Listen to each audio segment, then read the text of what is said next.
अरे तुम जल्दी बैठो बैठो फटाफट, चल रहे हैं। हाँ बैठ रही हूँ। मुंह छुपा के भग रहा था, है? भागेगा मुझसे? भाई साहब क्या तरीका है ये, क्या बदतमीजी है, आपने हमारे पति को थप्पड़ क्यों मारा? थप्पड़ न मारू तो क्या आरती उतारूं मैं? अपनी बीवी को नहीं बताया कि थप्पड़ मारा मैंने? अरे राजा भाई मैं आता हूँ ना आपके ऑफिस, आराम से बैठ के बात करते हैं। तू जब से आ ही रहा है मेरे ऑफिस से, पागल कर दिया। पैसे क्यों लिए थे मुझसे तूने? मेरे गारंटर बन के तो आ गया था मेरे ऑफिस में। पैसे? कौन से पैसे? भरत तुमने कोई पैसे लिए क्या इनसे? क्या हो रहा है ये सब? अच्छा भाई, मतलब अपनी बीवी को तूने अभी तक नहीं बताया कि तूने मुझसे पैसे लिए थे? अकेले अकेले पैसे लेने आते तेरे को? पैसे कहाँ है मेरे? बता, कब मिलेंगे मेरे पैसे? राजा भाई आराम से बैठ के बात करते हैं ना, और आपको मालूम है मैंने आपसे कोई पैसे नहीं लिए, मैंने तो बस गारंटी ली थी। और जिसने आपसे पैसे लिए ना वो मेरा भी फ़ोन नहीं उठा रहा, बट मैं वादा करता हूँ आपसे, मैं जल्द से जल्द उसको ढूंढ के आपके पास लेके आऊँगा और आपके सारे पैसे वापस कर दूंगा। मेरी बात सुन, पागल नहीं हूँ मैं, ठीक है? मार्केट में पैसा देता हूँ तो जानता हूँ कैसे निकाला जा सकता है। भाग रहा है ना मुझसे, 3 महीने से पागल बना रहा है मेरा। ऊपर से जब फ़ोन करूँ तो फ़ोन काट देता है, फ़ोन नहीं उठाता। दिमाग खराब है ना मेरा भाई, है?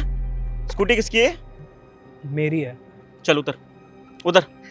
देखिए भाई साहब, हमें पता नहीं है कि ये क्या मैटर है, लेकिन आपकी बातों से पता चल रहा है कि शायद किसी ने आपसे उधार पैसे लिए थे और ये उसके गारंटर बने थे। देखिए हम आपसे वादा करते हैं, हम आपके सारे पैसे वापस दिलवा देंगे। यहाँ पे बहुत सारे लोग खड़े हैं, आपने सबके सामने हमारे पति को थप्पड़ भी मार दिया है, खामखा का तमाशा हो रहा है। हम आपसे हाथ जोड़ के माफ़ी मांगते हैं, गलती हो गई हमसे। हम अपने पति से बात करेंगे और आपके सारे पैसे चुका देंगे। आप प्लीज़ हमारी स्कूटी मत लेके जाइए। देखिए मैडम जी, मैं आपसे बात नहीं कर रहा। आप मेरे ऑफिस नहीं आते पैसे लेने के लिए, आपका पति आया था पैसे लेने के लिए। और कैसे पैसे निकाले जा सकते हैं ना, मुझे साफ साफ पता है।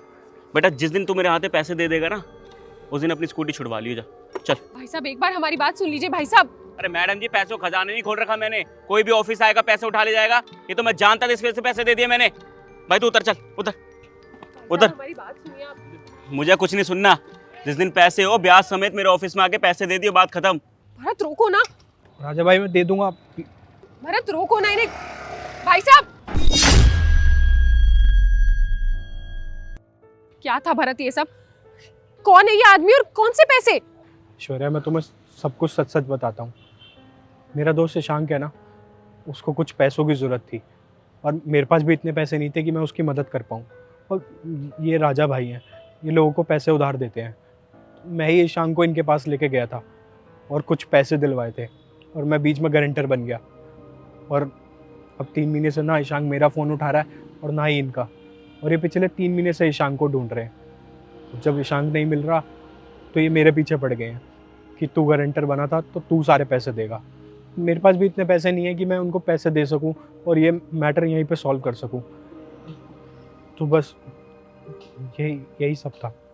भरत मैंने तुम्हें कितनी बार समझाया है कि ईशांक मुझे बिल्कुल भी ठीक लड़का नहीं लगता है। मैंने तुम्हें बहुत बार कहा था कि उससे दोस्ती मत रखा करो। हर एक नंबर का लुच्चा लफंगा है वो, दारू पीता है, ड्रग्स करता है, जुआ खेलता है। मुझे पक्का पता है उसने ये पैसे ना जुए में खेलने के लिए लिए होंगे, हार गया होगा जुए में पैसे और सारी की सारी मुसीबत तुम्हारे सर पे डाल के चला गया। मैंने तुम्हें बहुत बार समझाया था कि तुम उससे दूर रहा करो, लेकिन तुम मेरी बिल्कुल नहीं सुनते हो। तुम्हें अपना दोस्त अच्छा लगता है लेकिन अपनी बीवी खराब लगती है। और एक बात बताओ मुझे, कितने पैसे है इसके? 10 लाख रुपए, जिसमें से ईशांक 2 लाख रुपए दे चुका है और 8 लाख रुपए बचे हैं। 10 लाख रुपए छोटी रकम नहीं होती है। अगर ईशांक ने 2 लाख दे भी दिए तो भी 8 लाख बाकी है और इसको ईशांक तो मिलने वाला अब है नहीं। मुझे अच्छे से पता है वो पक्का इसके पैसे लेके भाग गया है। वो कभी हमें भी नहीं मिलेगा। अब कहाँ से देंगे हम इसके 8 लाख रुपए? छोटी रकम नहीं होती है भरत, हमारे पास भी नहीं है 8 लाख रुपए। कहाँ से इंतजाम होगा?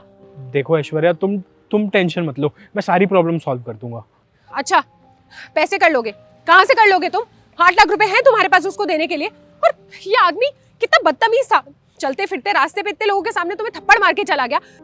क्या गारंटी है कल को तुम्हें, मुझे या हमारे बच्चे को नुकसान नहीं पहुंचाएगा? अरे घर तक आ जाते हैं ऐसे लोग पैसे मांगने के लिए और इन लोगों का कुछ नहीं जाता। इनकी ना पुलिस से भी सेटिंग होती है। मुझे तो समझ में नहीं आ रहा कि इसके पैसे हम चुकाएंगे कहाँ से। मुझे ही कुछ करना पड़ेगा। मेरे पास ना गहने रखे हुए शादी के, मैं उन्हें बेच दूंगी। 8 लाख रुपए तो आराम से निकल जाएंगे। हम इसके पैसे चुका देंगे, उसके बाद ना हमारा इस आदमी से कोई मतलब और ना ही ईशांक से। समझ में आ रही है ना तुम्हें बात? नहीं ऐश्वर्या, तुम क्यों अपनी ज्वेलरी बेचोगी? मैं करता हूँ ना कुछ, मैं कुछ जुगाड़ कर लूंगा, हो जाएगा सब कुछ ठीक। नहीं हो पाएगा भरत, तुम्हें भी अच्छे से पता है। तुम एक छोटी सी नौकरी करते हो, महीने के अंत तक हमारा गुजारा करना ही मुश्किल हो जाता है। 8 लाख रुपए हम ऐसे नहीं कर पाएंगे भरत। और तुम मुझे एक बात बताओ, तुम मुसीबत में हो, मैं बहुत दिनों से नोटिस तो कर रही थी कि तुम्हें कोई तो परेशानी है, लेकिन तुमने मुझसे एक भी बार शेयर नहीं किया। क्या क्या मैं तुम्हारी कुछ नहीं लगती? तुमने मुझे बताना भी जरूरी नहीं समझा कि तुम किस मुसीबत में हो? मुझे एक बात बताओ, इतनी मुसीबत है, सोच सोच के अगर तुम्हें कुछ हो जाता है या ये आदमी हमें नुकसान पहुंचाता है, हमें कुछ हो जाता है, तो हम एक दूसरे के बिना क्या करेंगे? और देखो, मैंने कह दिया सो कह दिया, मैं तुम्हारी मदद करूंगी तो करूंगी। और पति पत्नी है भरत, हम हमारा रिश्ता ही ये है, मुसीबत में एक दूसरे की मदद करना, एक दूसरे के साथ खड़े रहना। अगर हम इतना भी ना कर पाए तो किस बात का रिश्ता?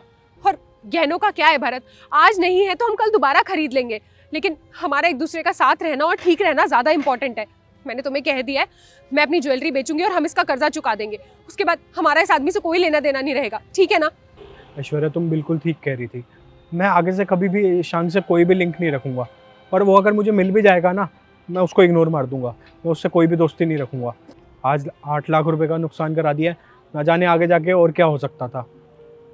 मैं तुमसे वादा करता हूँ, आगे से कभी भी ऐसी कोई गलती नहीं करूँगा, और मैं ध्यान रखा करूँगा कि मेरी भी फैमिली है, मेरे भी बच्चे हैं, मुझे भी सब कुछ देखना है आगे जाके।